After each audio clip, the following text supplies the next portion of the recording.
자, 두 번째 우리 자유민주주의 발전과 경제 성장 파트를 볼 건데요. 먼저 왼쪽에 이제 표가 이렇게 나와 있죠. 자, 대한민국 정부가 수립되고 나서 자, 이승만 정부부터 지금 현재 문재인 정부까지 이렇게 이제 순서대로 나와 있고요.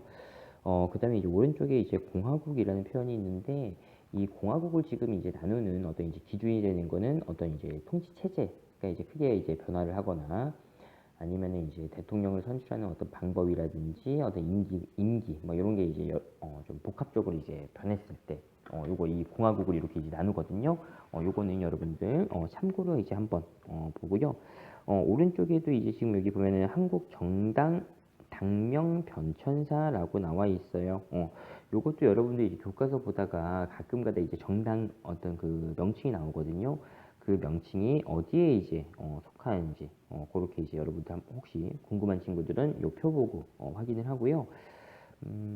크게 이제 이 정당이 뭐 보수, 진보, 중간에 이제 민주단계 이렇게 이제 세 개로 좀 이렇게 구분되어 있다. 그 정도만 이제 여러분들 확인을 하면 됩니다. 자, 이제 본격적으로 이제 그 이승만 정부에 대해서 확인을 할 거예요. 자, 여기 이제 현대사에서는 여러분들이 크게 세 개의 주제로 확인할 필요가 있어요. 정치 분야, 경제 분야, 그 다음에 이제 평화, 통일, 북한과의 어떤 관계, 이렇게 세 가지로 이제 볼 필요가 있는데, 먼저 정치면에서 이제 쭉 한번 볼게요. 자, 이승만 정부, 보면은, 장기 집권에 보면, 자, 자유당이라고 나와 있는데요. 요거는 이승만이 대통령 된 다음에 자기를 따르는 사람들을 데리고, 이제 정당, 자유당이라고 이제 만든 거고요. 자, 그 다음에 반공 정책을 펼쳤다라는 거예요. 공산주의에 반대한다라는 거죠. 자, 지금 처음에 대한민국이 이제 건국이 됐을 때 그 이제 헌법상에서 보면 대통령을 이제 선출할 때 일단 간선제, 이제 국회에서 이제 국회의원들이 이제 뽑고요. 그다음에 중임제. 중임제라고 하는 거는 대통령을 딱 두 번까지 할 수 있다라는 거야. 지금 미국이 그렇죠. 미국 대통령 두 번까지 할 수가 있는 거죠. 그 다음에 임기는 4년이다. 이렇게 이제 돼 있는 건데, 요게 이제 처음 대한민국이 건국될 때 이렇게 이제 돼 있었어요. 자, 4년이니까 우리가 이제 48년, 그 다음에 49년, 50년, 50년에 우리 큰 어떤 이제 사건이 벌어지죠. 자, 북한이 우리 남침을 해오는 거죠. 6.25 전쟁이 벌어지게 되는데 이 6.25 전쟁을 이제 겪으면서 이승만이 이제 반공, 공산주의에 반대한다, 또 사회주의에 반대한다, 막 이러한 이제 정책을 펼치면서 자신의 어떤 이제 장기 집권과 독재 이런 걸 이제 강화하려고 했다. 그런 거 이제 여러분 확인하고요. 자, 그다음에 그 옆에 보면 정부에 대한 비판 언론을 또 이제 탄압을 하는 상황이다라는 거예요. 자, 이러한 상황에서 자, 국회의원들의 임기가 이제 끝나서 이제 새로 이제 국민들이 이제 투표해서 새로운 국회의원들을 선출을 했단 말이야. 그래서 이런 새로운 이제 국회의원들이 모여서 이제 또 이제 국회를 구성했는데, 이렇게 새로 뽑힌 그 국회의원들을 딱 보니까 당시에 이승만에 대해서 좀 이제 비판적인 그런 이제 생각을 갖고 있는 국회의원들이 다수가 이제 국회의원으로 이제 새로 당선이 된 거예요. 자, 이렇게 되니까 이승만 입장에서는 자기가 이제 2대 대통령에 당선될 가능성이 이제 적어졌다. 라고 이제 생각이 들겠죠. 왜냐하면은 지금 간선제니까 국회의원들이 대통령을 이제 선출하는데 새롭게 이제 구성된 국회의원들은 이승만에 대해서 별로 안 좋게 생각하는 그 국회의원들이다라는 거죠. 그래서 이제 대통령 그 당선, 그러니까 2대 대통령으로 당선될 가능성이 이제 적어지니까 이승만이 요 지금 헌법에 나와 있는 대통령 이제 선출하는 이제 방법을 이제 바꾸려고 하는 거예요. 자, 결국에는 헌법을 바꾸는 거죠. 그래서 요거를 이제 개헌이라고 이제 이야기하고요. 모든 걸 다 바꾸는 게 아니라 일부분만 바꿨다. 그러니까 여러 개 중에 일부만 발췌해서 바꿨다라는 거죠. 발췌라는 건 여러 가지 중에서 몇 개 이렇게 고르는 거죠. 자, 이렇게 이제 발췌 개헌을 통해서 이제 헌법을 바꿔서 2대 대통령에 당선이 되는데, 자, 이 발췌 개헌의 이제 내용은 자, 간선제를 이제 직선제로 이제 바꾸는 거예요. 직선제는 국민들이 직접 투표해서 대통령을 이제 선출하는 거다 라고 이제 이야기했었죠.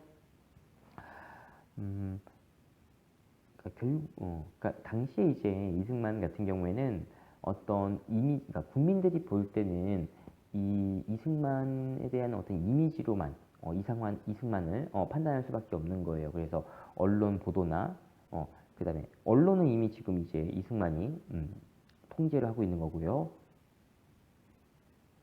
또 그 이승만이라는 사람은 우리가 식민지 시기에 대한민국 임시정부가 이제 수립되고 나서 그 일대 대통령으로 선출된 그러니까 그러한 일대 대통령이다라고 하는 그 임시정부의 그런 어떤 상징성이 있는 인물이었다라는 거예요. 그래서 국민들은 이제 그러니까 국민들한테 이승만의 이미지가 대체로 좋은 그런 이제 상황이었다라는 거예요. 그래서 직선제로 바꾸고 다시 2대 이제 대통령 선거 때 이승만이 당선이 되었다라는 거예요.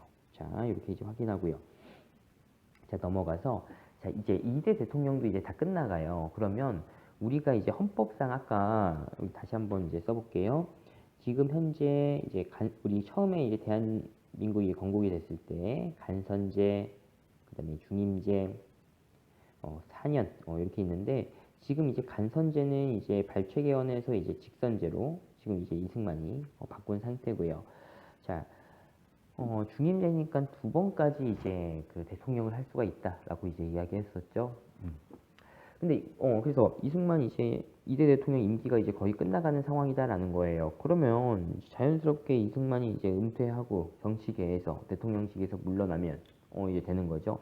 근데 이승만은 이 대통령을 또 하고 싶었던 거예요. 그래가지고 어떻게 하면 또 할 수 있을까라고 생각했더니 결국에는 지금 이제 헌법에 나와 있는 걸 바꾸면 된다라고 하는 거야. 그래서 다시 한번 또 개헌을 추진한다라는 거예요. 요 개헌을 우리가 뭐라고 얘기하냐면 4.4.5입 개헌이라고 이야기하는데 이 4.4.5입이라고 하는 거는 이런 거예요. 그러니까 숫자고요. 4.5는 그다음에 이제 한자인데, 그러니까 4 이하는 죽이고요. 죽을 사자고죠. 5 이상은 드린다. 이 드립자예요. 그러니까 더한다 이런 거야. 그러니까 간단하게 얘기하면 4 이하는 빼고요. 5 이상은 더한다라는 거야. 결국에는 이게 우리 수학적으로 이야기하면 뭐예요? 반올림 한다라는 거죠. 그러니까 반올림 개헌이라는 거예요. 결국엔 쉽게 좀 이야기하면. 당시에 이제 어떤 그러니까 이 법을 이제 바꾼다라고 하는 거는 국회에서 이제 국회의원들의 어떤 동의가 3분의 2 이상 이제 동의를 얻어야지 그 개헌안이 통과가 되는데, 당시 이제 국회의원들이 이제 203명이고요. 여기에서 3분의 2 하면 135.333, 333 이렇게 이제 나온단 말이야. 그러니까 기본적으로 이제 통과가 되려면 136표 이상이 넘어야지 이제 통과가 되는데 투표했더니 딱 135표가 이제 나온 거예요. 그래서 처음에는 이걸 이제 통과 안 시켰다가 다음날 이제 그 뭐 대학 수학교수 막 초빙해가지고 막 이제 이거 소수점 여기 뒤에는 이제 없어지니까 반올림하면 135표 이상 돼도 통과다 막 이렇게 이제 억지 주장을 펼치면서 강제로 이제 통과시킨 거예요. 그게 이제 4.4.5의 개헌이고요. 이제 그 내용을 보면은 결국에는 지금 이승만이 대통령을 이제 또 하고 싶은데 걸림돌이 되는 게 지금 중임제인데, 이 중임제를 그냥 없애는 게 아니라 이제 초대 대통령에 한해서는 이거 중임제한 규정은 적용되지 않는다라는 걸 이제 추가로 넣는 거야. 초대 대통령 결국엔 누구예요? 본인 이승만인 거죠.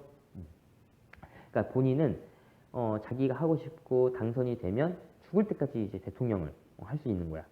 종신 집권을 가능하게 했다라는 거야. 결국엔 이게 통과돼가지고 3대 대통령까지 이승만이 당선이 됩니다. 자, 요런 이제 상황이고요. 자, 이승만의 독재 정치 보면 여기 반공 정책 아까 이야기했었죠. 그다음에 이제 경제적으로는 이제 무능했다. 당시에 이제 미국에 우리가 이제 원조 경제를 받았는데 그게 이제 줄어드니까 경제적인 어떤 위기 상황이 이제 왔다라는 거 여러분 이제 확인하고요. 이제 넘어가서 이제 4대 대통령 선거 즈음이 됐어요. 이승만은 또 출마해요. 출마하는데 당시에 그러니까 당시에는 우리는 지금 이제 부통령제가 없는데 당시에는 이제 요 시기에는 부통령이 있었어요. 그러니까 대통령이 있고요. 또 이제 부통령이 이렇게 있는 거예요. 대통령이 어떤 이제 무슨 일이 생겼다 그러면은 부통령이 그 역할을 이제 수행을 하는 건데 현재 미국은 이제 부통령제가 현재 이제 운영이 되고 있고요. 어, 자, 이승만이 아까 우리가 자유당이라는 이제 정당에 소속이 되어 있다라고 이제 이야기했어요. 있는데 어, 이 시기에 되면 이승만도 이제 나이가 이제 많아서 언제 이제 돌아가실지 모른다라는 이제 불안감이 좀 있었단 말이에요. 이 자유당 사람들이. 근데 이제 이승만이 갑자기 돌아가시게 되면 그 대통령의 권한이 부통령한테 이제 넘어가는 거잖아요. 그래서 자유당에서 이제 생각을 한 거야. 이번 4대 대통령, 부통령에 무조건 우리 정당 후보가 당선돼야 된다. 당시 후보가 이제 이기붕이라고 하는 사람이었는데 무조건 당선시켜야 되겠다라고 해서 결국에는 부정선거를 이제 자행을 하게 됩니다. 막 이제 그 투표함을 바꿔치기 하거나 이제 그 투표할 때 여러 사람들이 함께 들어가서 무조건 이기붕 이제 찍도록 그렇게 분위기를 조성하는 이런 식으로 이제 부정선거를 이제 자행을 했는데 이러한 부정선거 당연히 이제 함께 이제 투표하러 갔던 국민들 당연히 알겠죠. 그래서 이 국민들 중에서 이 마산 시민들이 이제 이 부정선거에 이제 항의하면서 이제 시위를 벌이고요. 이런 이제 시위를 하다가 이제 경찰들이 이 시위를 진압을 하는 과정에서 당시 시위에 참가했던 그 학생 중에서 이제 김주열이라는 학생이 이제 이 경찰이 쏜 최루탄에 눈이 이제 맞아가지고요. 이제 그 현장에서 이제 돌아가셔요. 즉사예요. 근데 경찰은 이렇게 이제 시위 진압하는 과정에서 이제 시민이 죽었다라는 사실을 이제 숨기기 위해서 이 마산 앞바다에다가 이 시신을 이제 그러니까 유기하게 돼요. 근데 이 시신이 이제 어부들 그물망에 이제 걸려가지고 이제 발견이 되고요. 이게 언론을 통해서 알려지게 되면서 이제 부정선거와 그다음에 이승만, 독재, 타독, 이러한 이제 구호로 해서 시위가 확산이 되었다라는 거고요. 자, 결국에는 자 이렇게 이거 시위가 커지니까 정부는 뭐 계엄령 해가지고 이제 군대 동원한다 막 이렇게 하고요. 무력으로 이걸 진압을 하려고 했는데 오히려 시위가 확산이 되고 이제 대학 교수까지 이제 시위에 참여하게 되면서 결국에는 이승만이 그래 국민들의 요구를 받아들여주겠다라고 한 거예요. 자, 요걸 이제 뭐라고 얘기하냐면 4.19 혁명이라고 이제 이야기해요. 이 4.19 혁명은 우리나라 어떤 이제 최초의 그 민주화 운동이다라고 이제 평가를 받아요. 자, 이 4.19 혁명을 통해서 결국 이승만의 어떤 독재 정권이 막을 내렸다라고 이제 볼 수가 있는 거고요. 이승만이 이제 하야라고 하는 건 이제 물러났다라고 하는 거예요. 물러나서 그다음에 이제 하와이로 가게 돼요. 그렇게 이제 보고요. 자, 그다음에 여기 의에 보면 우리 민주주의 발전에 토대를 마련했다라는 거 여러분 이제 확인하고요. 자, 이제 두 번째 넘어가면 자, 이렇게 결국에는 이승만은 3대 대통령까지 하다가 4대 대통령 선거에는 이승만이 당선은 되지만 결국에는 이제 자기가 이제 스스로 그러니까 4.19 혁명에 의해서 이제 물러나게 된 거죠. 항복을 하게 된 거죠. 자, 이렇게 되니까 이제 우리 정치인들이 이제 생각을 하는 거죠. 대통령에게 너무 많은 고난을 주니까 이 이승만처럼 대통령이 이제 자기 이제 권력을 바탕으로 해가지고 막 이제 독재, 헌법을 막 바꾸면서까지 독재를 하는 경우가 생긴다. 권력을 대통령보다는 우리 정치인들이 좀 이제 주도해가지고 통치를 해야 되겠다. 라고 이제 생각을 한 거예요. 그래서 이제 내각 책임제라고 이제 바꿔요. 여기에서 말하는 내각이라고 하는 건 여러분들 국회라고 이제 좀 생각을 하면 돼요. 결국에는 이제 우리 국민들의 대표, 국회의원들이 이 국회에서 이제 결정된 그러한 이제 사항을 이제 그 중심으로 해서 통치한다라는 거예요. 그게 이제 내각 책임제라고 하는 거고요. 그 다음에 여기 보면 양원제라고 돼 있는데 이 양원제라고 하는 거는 이제 의사결정하는 어떤 이제 통로가 두 개다 이런 거예요. 보통 이제 단원제, 양원제 이렇게 있는데 단원제 같은 경우에는 우리 현재 그냥 국회에서만 이제 회의에서 결정하잖아.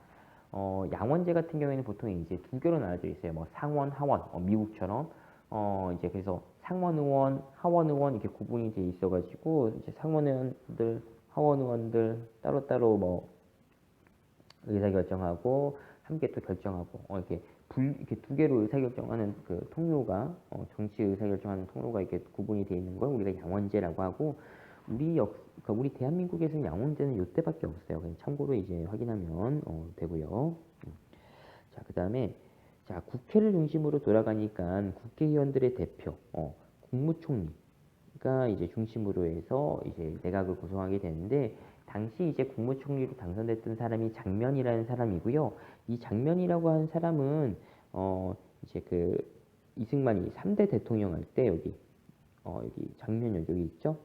부통령에 당선됐던 사람이에요. 그 사람을 중심으로 해서 지금 이제 내각이 구성이 되어 있고 대통령은 윤보선이라는 사람이 있었는데 어떤 이제 실질적인 어떤 큰 권력은 갖고 있지 못했다라는 거죠. 자, 당시 이제 경제적인 상황이 어려우니까 이 장면 내각의 어떤 핵심적인 어떤 제일 추구를 이제 하려고 했던 게 뭐냐면 경제 개발을 하려고 하는 거예요. 자, 경제 개발 5개년 계획을 일단 이제 마련을 해놓은 상태예요. 경제 이렇게 이제 발전시키겠다라고요. 근데 이제 시행은 하지 못해요. 자, 3번에 자, 이승만 정부 기간에 억압되었던 각종 사회적 요구가 이제 폭발을 하게 되는데 이승만이 이렇게 장기 집권하는 과정에서 어떤 정치적으로 어떤 독재에 대한 어떤 저항, 경제적인 어떤 어려움에 대한 어떤 저항과 그다음에 어떤 사회적으로 좀 이제 뭐 차별을 받는다거나 좀 어려웠던 그런 부분들에 대해서 이제 이승만 정부에서 눌러왔던 그런 게 이제 이승만이 이제 나가고 나서 새로운 이제 그 내각이 딱 들어섰을 때 이게 이제 국민들의 요구가 폭발했다라는 거죠. 근데 이거에 대해서 이 내각에서는 대응이 이제 미흡해지고요. 자, 이러한 이제 걸 이제 구실로 삼아서 군인들이 쿠데타를 이제 일으키게 돼요. 그 군인들이 일으킨 쿠데타를 5.16 군사정변이라고 이제 이야기하고요. 자, 이 5.16 군사정변을 주도했던 건 일단 박정희. 고요. 요 내용에 대해서는 우리가 다음 시간에 이제 이어서 하도록 하겠습니다.